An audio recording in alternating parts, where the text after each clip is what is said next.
സൗദിയിൽ Gulf മാധ്യമവും me ഫ്രണ്ടും ചേർന്നെടുക്കുന്ന ബിരിയാണി പാചക മത്സരത്തിന് തുടക്കമായി. 1 ലക്ഷത്തോളം റിയാൽ മൂല്യമുള്ള ക്യാഷ് പ്രൈസും സമ്മാനങ്ങളും വിജയികൾക്ക് സമ്മാനിക്കും. 4 ഘട്ടമായാണ് മത്സരങ്ങൾ. ജിദ്ദയിൽ വെച്ചായിരുന്നു പ്രഖ്യാപനവും ലോഗോ പ്രകാശനവും. ദം ബിരിയാണി എന്ന പേരിലാണ് ഗൾഫ് മാധ്യമവും മീ ഫ്രണ്ടും ചേർന്നൊരുക്കുന്ന പാചക മത്സരങ്ങൾ. 4 ഘട്ടങ്ങളിലായി നടക്കുന്ന മത്സരങ്ങളിൽ രുചികരമായി ബിരിയാണി പാകം ചെയ്യാൻ അറിയാവുന്ന ആർക്കും പങ്കെടുക്കാം. ജനറൽ കാറ്റഗറി വിജയിക്ക് സമ്മാനങ്ങളും പുരസ്കാരവുമുണ്ട്. ബാച്ചിലേഴ്സിനും പ്രത്യേക മത്സരം ഒരുക്കും. ജിദ്ദയിൽ നടന്ന ചടങ്ങിൽ മത്സരത്തിന്റെ ലോഗോ പ്രകാശനവും പ്രഖ്യാപനവും നടത്തി. വിജയ് ദം ബിരിയാണി കോൺടെസ്റ്റ് എന്ന് പറഞ്ഞിട്ട് സൗദി അറേബ്യയിലെ ഏറ്റവും വലിയൊരു കുക്കിംഗ് ഷോ വരികയാണ്, കുക്കിംഗ് കോൺടെസ്റ്റ് വരികയാണ്.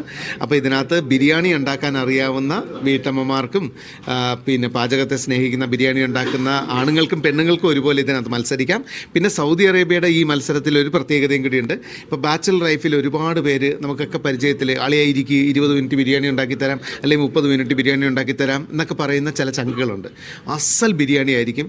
രജിസ്ട്രേഷൻ വഴി തിരഞ്ഞെടുത്തവർക്ക് പ്രാഥമിക ഘട്ടത്തിൽ പങ്കെടുക്കാം. ഇതിലെ വിജയികൾക്ക് ദമാം, ജിദ്ദ, റിയാദ് എന്നിവിടങ്ങളിൽ നടക്കുന്ന സെമി ഫൈനലിലേക്ക് പ്രവേശനമുണ്ടാകും. മെയ് 1 റിയാദിലാണ് ഫൈനൽ. 40,000 റിയാലിലേറെ ക്യാഷ് പ്രൈസും 50,000 റിയാലിലധികം മൂല്യമുള്ള സമ്മാനങ്ങളും വിജയികൾക്ക് സമ്മാനിക്കും. വിജയ് മസാല മാനേജിംഗ് ഡയറക്ടർമാരായ Saju Moolan, Joy Moolan, Praveen Moolan, Abdul Aziz, Gulf Madhyamam global operations head Muhammad Rafeeq, doctor Ahammed Alungal, Kaaf logistics CEO Anees, Nafi Nilambra എന്നിവരും ഗൾഫ് മാധ്യമം കോർഡിനേഷൻ കമ്മിറ്റി രക്ഷാധികാരികളും സൗദി നേതൃത്വവും പങ്കെടുത്തു. Media 1 Jeddah.